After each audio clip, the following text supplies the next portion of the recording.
Welcome to this session of international law, and today we're going to discuss the law of the sea. The law of the sea has been important since time immemorial, especially because it contains the living and non-living resources which have been pursued and explored since the time of the great explorations of Spain and Portugal. In fact, it was Spain and Portugal, through their explorations and seeking of new colonies, who first decided to divide the oceans between themselves, thus depriving other countries like England, France, and others the advantage of going to sea.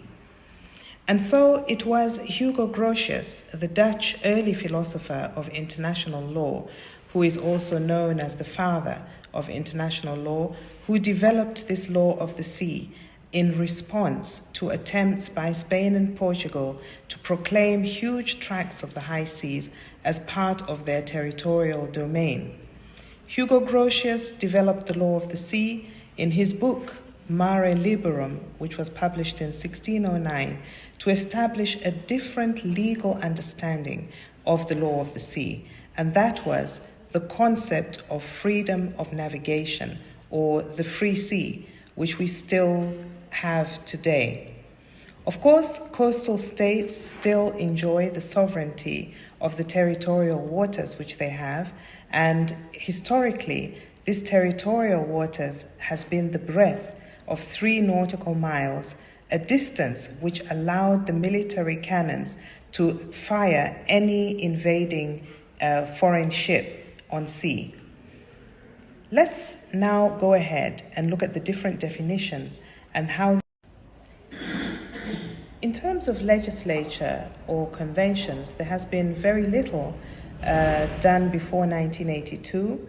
Initially, in 1958, the United Nations attempted to define and to codify customary international law regarding the use of territorial waters and to define certain aspects of the law of the sea. However, all these conventions were further codified in 1982 by the UN Convention on the Law of the Sea, which is also known as the Constitution for the Oceans, and is very significant in terms of codifying and compiling all the previous laws on the sea. The UN Convention on the Law of the Sea also articulates and includes principles on this branch of international law,